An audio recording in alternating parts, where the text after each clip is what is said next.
and welcome back to the Citizen Talent. We're all staying safe and well. Another edition of I Didn't Know That, where we have a look through a hard copy of a match, with the hard copy being the match day programme, of course. And we're going to look at the bigger, massive, bigger writing, so you don't get any more in it, but the bigger Champions League programme, of course, round of 16, the home leg against Copenhagen on the 6th of March.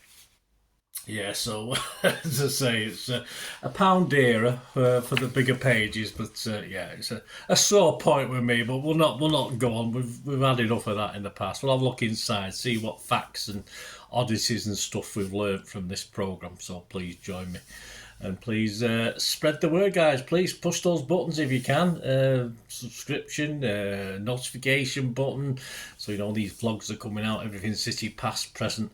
And as long as I can keep going. So stick with me, guys. It's great to have you on board. Leave us your comments. I will respond or give you a like. And you can give me a little like for our 3-1 thrashing of Copenhagen as well.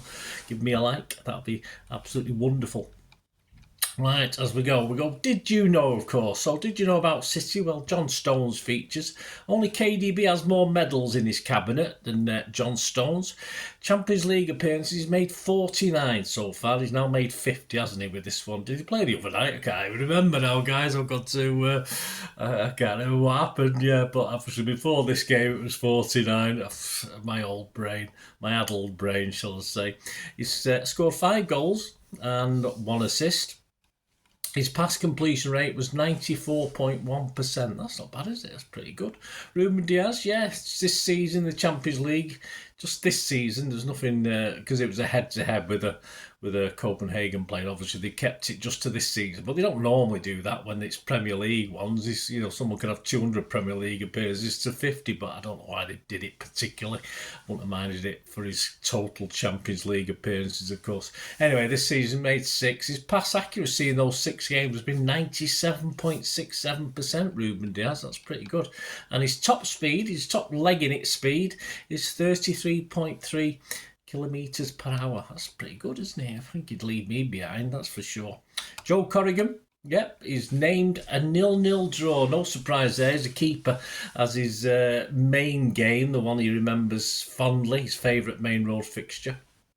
So we'll have a look at that because it features a game against QPR, of course. Stan Bowles is QPR, so we'll have a look at that before we go. I'll have a read of what he was asked and what he had to say. Some good stuff, actually.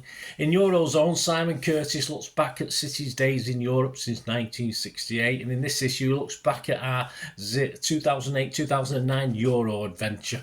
Of course, it ended in quarter-final defeat to Hamburg. Ironically, the final was due to be in Istanbul that year, so we missed out on that one. We got there eventually. Other clubs who featured that year but have sort of slipped off the European radar since then are Deportiva La Coruña, remember them? Bordeaux, Udinese, I know them, we don't stumble across them in Europe anymore, do we? NEC Nijmegen, St Etienne, of course, massive club when I was a kid. They were the biggest club in France before some other club came along, of course. Stuttgart, Sampdoria, sort of off the European radar, and a team that obviously may have other problems, not just not qualified for Europe. Metalist Kharkiv. There you go. So some interesting names there that I sort of know, but you forget, don't you? Just when you never come across them, you just forget that they were actually taking part in Europe at some stage. Emmanuel Akanji, he misses Swiss cheese apparently. There you go. Plenty of, is that the one with holes in? I have no idea. And here's one. I have no idea what he's prattling on about here. His favourite musical artist. It's not Elton John and Kiki D, that's for sure. Burna Boy and Wizkid. I have no idea who Burna Boy and Wizkid. I'll have to go on Spotify and stick them in and see what I think. And of course, as you probably know, actually, he's very good at maths, but is he any good at darts? Now, there's a song we could probably make up for him, can't we? Like we did for old Mario. Yes, he's good at maths, of course. I'm quite good at maths. He's probably better than me. And he's got 53 caps for Switzerland. Gary James, in his little piece, looks at the 15-16 season, 2015-16. Of course, we faced, in Europe, we faced old adversaries in the Champions League group stage in Borussia Mönchengladbach. Yes, I remember playing those in the 70s.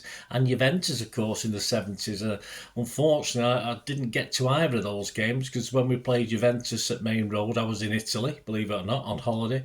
And of course, when we played Juventus in Italy, I was back in England. So there you go. I totally missed them with that one. Oh, you can't. You never know. You had to book way in advance in those days. And the new team we hadn't played before we played that season in the group stage is Sevilla, of course. We were. You don't need reminding with losing the semi-final to Madrid after beating Dynamo Kiev. It's called now, isn't it? We can't call it Kiev anymore. Dynamo Kiev and PSG, of course, to get to the semi-final. But horrible. We got our revenge eventually. Marc McCarthy, in his kitted out, has a story about his shirt that belonged to his cousin, Mick McCarthy. There you go, Mick McCarthy. And this here's a good one. This shirt was worn and used between 1985 and 1987. Yeah, you didn't have like two shirts to match and you can give them away to willy-nilly. You had to look after your shirts in those days. I mean, our Sunday League team, you had to look after your shirt. You know, that had to last a few years. So, 85 to 87. So he's got that shirt in his collection. Quiz question, I'll give you the answer before we go. How many goals has Erling Haaland scored in 36 Champions League games? That includes Salzburg, Dortmund and City. I'll give you three options, make it a little bit easier. Has he scored 32 in the 36 games? Has he scored one a game? This is before Copenhagen, don't forget. Has he scored 36 in 36 games or has he scored 40 in 36 games for Salzburg, Dortmund and City? What did we learn about Copenhagen? Well, we don't give much info in our programme on the opposing teams, do we? Founded in 1992. It's about history. I hope they don't have to go to us about history. Top goal scorer of all time was a guy, or it might have been a lady, I don't know. Dame Endoy. You never know these days. The 118 goals. I'm sure it was a gentleman. Appearances of William Kvist. He made the most appearances, and I've not even wrote it down. Let me, have I got it in here? Let me have a look. I'll give it you live if I can find it in this massive bloody big thing here. This program. It's only the foreign section, isn't it? The opposing club section. Here we go. William Kvist made 395 appearances. So that's not bad, is it, for a team that was founded in 1992? Yes, centre-half Slovakian Denis Vavro. Yes, did he play the other night? I'm not too sure. He left Copenhagen after 2 seasons to join Lazio, but he didn't get on very well there. It proved very difficult for him. He was a bit homesick. He didn't homesick for Copenhagen, of course. And he did return on loan to Copenhagen before then signing back again permanently in 2022. So he's had a bit of a run around from being in Copenhagen. That's Slovakian Denis Vavro. Right, back to the excerpt of the day, Joe Corrigan. Let's have a look what he had to say about this 0-0 thriller, which I was at. It doesn't stay in my memory, although they've probably saved us, because I think I've seen images of this. And please, that's my image of the day as well, a great picture of Joe Corrigan saving it. Look at that ball with little panels on it. But what I love about this is the floodlight. Now, I'm fairly sure I did see this on at Main Road in the old days, but of course we had 4 big massive floodlights that usually did the job, but I am fairly sure I did see that floodlight in action. It might have been on a foggy night. I don't know. I don't know the principle of it, but I just think that's a great picture, and a lot of you, obviously, even if you'd been to Main Road, wouldn't have seen that. So I just thought that was my image of the day as well. Anyway, back to Joe Corrigan. Here we go. He was asked various questions and he answered them, as you would do. He said, City and QPR were both challenging at the top of the table. Yeah, we're going back to 6th of December 1975 with this one. League Division 1 game. City and QPR were both challenging at the top of the table, had a reputation to be 2 of the country's most exciting sides at the time. What made this match so special for you? He said, if you're looking at it from a personal perspective, how well you played rather than the importance of the actual game, this is one game that really stands out. It was a 0-0 draw. Phil Parks, the QPR goalkeeper, Cossack hairspray, I used to use it, believe it or not, I used to use Cossack hairspray. Phil Parks used to advertise it on television, the QPR keeper. He was their man of the match. I'm only going by the newspaper ratings, but I was man of the match for City. So it was 0-0, yet the 2 goalkeepers were the best players on the pitch. He was asked, did you consider this to have been your best performance for City? Yes, in true goalkeeping terms, I would say the Wembley 81 first cup final was he was unbeatable that day, but hey, never mind. Yes, it's true goalkeeping terms. All the technical things that you think about and saves you make and keeping a clean sheet was the icing on the cake. It sticks in the mind because I ended up being a goalkeeping coach, and you try to impress on goalkeepers that you are coaching that 0-0 draws are sometimes your best games because your concentration levels have to be so high. You have to be able to make a save in the first second or in the last second. In that game, I remember being so involved in the game in all aspects of it. He was then asked, you made a number of outstanding saves that day. What was the highlight of the game for you that day? He said, I remember making what for me was maybe the best save I ever made. Everybody talks about the save from Alan Clark against Leeds in the FA Cup in 77, but I made a better one from QPR defender David Webb in that game. It was from a corner and he made a great run to the near post. He had really thundered a header in from about 6 yards, level with the post. It was going in the other corner and I managed to turn and twist and turn it over the bar. I think he was jumping up as if he had scored. He was a great player, a hard character, and great in the air. It's one of those things you really appreciate, the fact you played in such an attacking game and yet you kept a clean sheet. He was then asked, did the fact that Phil Parkes was playing so well at the other end inspire you? He said, you don't really think like that because you are concentrating on what you're doing. You appreciate everything the other goalkeepers do. At the time, there was Ray Clements, myself, Peter Shilton, Phil Parkes, Jimmy Rimmer, people like that. I thought it was one of the great years of English goalkeepers. When we all met up with England, we all backed one another, whether we were playing or not. We all trained as hard as one another, and we all had an appreciation that we all did. Yeah, he should have had more caps, Joey. I thought he was the best English goalkeeper at least 2 or 3 seasons, but I said it was stiff competition, particularly from Clements and Shilton. He was then asked, Stan Bowles, the former City forward, was regular in that QPR side that ended the season in second place. Sadly, he passed away recently, but he came through the ranks at City with him. He said, when I played in the youth team at City in 66-67, he was captain. I thought he was a class as a player. He was a magnificent player. He had a reputation as a character, but his skill, he had a heck of a left foot. He was one of those people you never forget, whether you were around him or when you played against him. He was a very flamboyant player, but a great player. How did the City team of that era compare with the team you had been part of in the late 60s and early 70s, he was asked.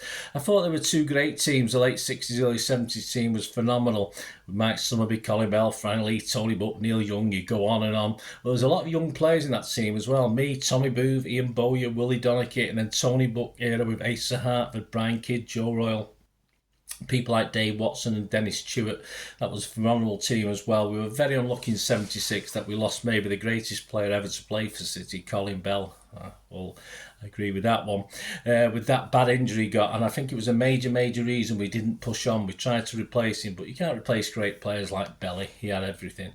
His final question was, what's your overall memories of Main Road? He said, it was a great football stadium. It was my home ground. I loved Main Road. When I first signed for City, Harry Godwin took me down after my trial, stood me in the centre circle and said, this could be yours if you work hard. The ground was empty and it was huge stadium, and those words stayed with me until I left Main Road.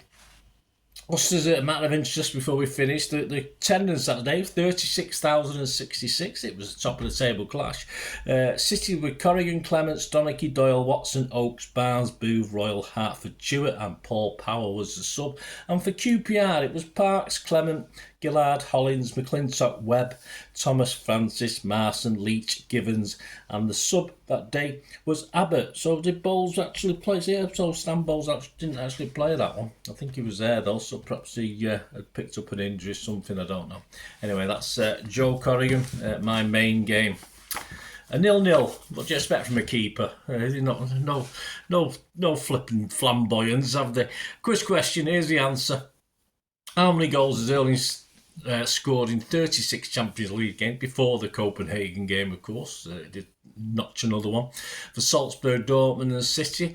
32, 36 or 40. Well, he'd scored 40, so it's 41 now, isn't it? I remember that, even though I don't remember if John Stones played, but hey, that's just my old adult brain, guys. There you go. Hope you enjoyed that. Hope you enjoyed this issue. I didn't know that. A little bit different, isn't it? It's a bit of fun. And let us know your thoughts and your memories as well. Were you there at that QPR game? I don't particularly remember the game. You're not going to remember a 0-0 here, but Cheeky Joe as a goalkeeper certainly did. Yeah, I had a few clean sheets in goal as well, and one I always remember one specific save that my centre half at the time said it reminded him, if you remember that old bank save in the against Brazil in the World Cup in '90. He said it. He literally said it was a good save. He literally compared it to that. So there you go. So I think it was Tony. I'm sure it was Tony Todd, the lad who used to, Tony. If you're out there, give us a shout. But yeah, I think it was Tony. Something Todd anyway. I'm sure my old memory, but I'm going back a long time. But yeah, it's nice to be compared to that sort of save, wasn't it? But yeah, I think at the time I think I was pretty chuffed. Yeah, and I'm sure Joe was obviously as well. Thanks for watching, guys. Until we meet again. That's one thing, don't I? Please stay safe, Blues. Come on, City. Bye for now.